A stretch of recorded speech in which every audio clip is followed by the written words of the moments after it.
inventory. So we hear those numbers and it's like, woohoo, look at all this inventory we have.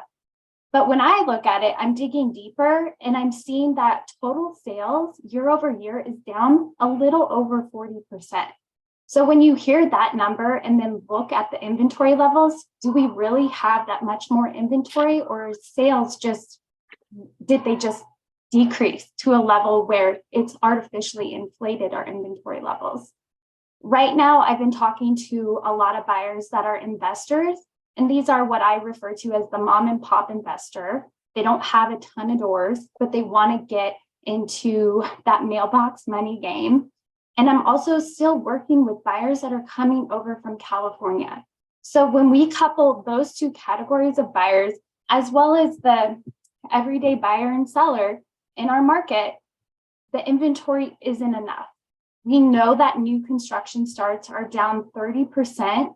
So that's just inflating this inventory gap that we are going to consistent to, you know what I mean? Yes, like Shandy said, we have newsletters, we give market updates, all that kind of stuff, but just trying to be consistent and very, very personable with whatever you send. So, you know, if they're having a surgery or a baby, those kinds of things throughout the year, you want to stay connected so that they know that you're the go-to agent for them. That's great. Okay, Kayla, last but not least. Woo. We saved the best for last, right? Oh, yes. Thank you. I mean, I focus a lot. You know each other outside of just going into contract with another agent. That really helps too in the overall experience for everyone, because there is more of that personal connection with the other agent through it that helps.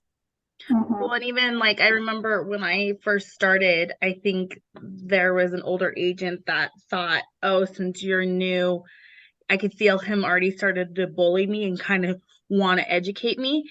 And I put my ego aside and let him. But at the end of the conversation, I said, we're fighting over something we don't know the answers to. I'm going to get bids tomorrow, and then we will discuss this together after the bids have come through. And it just kind of put him back where, again, it's biting that tongue. Let them, some people need that ego boost so that they feel better, but then then it kind of puts them into check to use the facts, use the information. And then instead of what I really wanted to do was something different, but really just remembering to take a deep breath and, you know, focus on that relationship, because one little wrong word could throw that relationship in a downward spin. And we're working towards the same goal, right? Doesn't matter if you're representing the buyer or the seller there and which side they're representing. The end goal is for the seller to sell, the buyer to buy, for this to be as pleasant as possible. So how many agents have you had to remind them of, wait, who's selling their house? Because can you go ask your client? Don't answer for them until you've talked to them. Right. And again, this element that I'll just throw in there as well is that we have new schools that are being built, which means there's going to be rezoning that then happens. And that sometimes is a pain point for people as well. So having that conversation with your clients and making sure they're aware of what those changes and what those lines are going to look like for the rezoning. Yep. I feel like there's a lot of ways we can touch our clients without talking real estate, you know, just the tax or the school district, those kinds of things. Until where we needed to, or we were going to move up our house but wanted to take advantage of the low payment of our current house. So we decided, you know, we would offset the new house payment by renting our old house.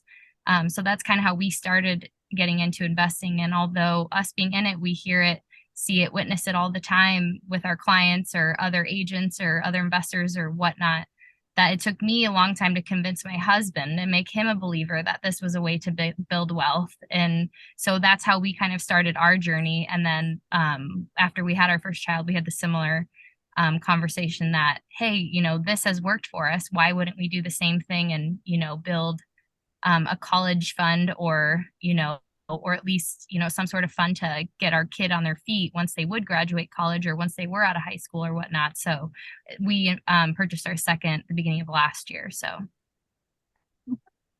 Well, now it's going to be the fun part. Lexi's story is really, really Yes. cool to hear. Yes, I was just gonna say, and Lexi's got a whole another twist on it, which is it's gonna be great for everyone to hear.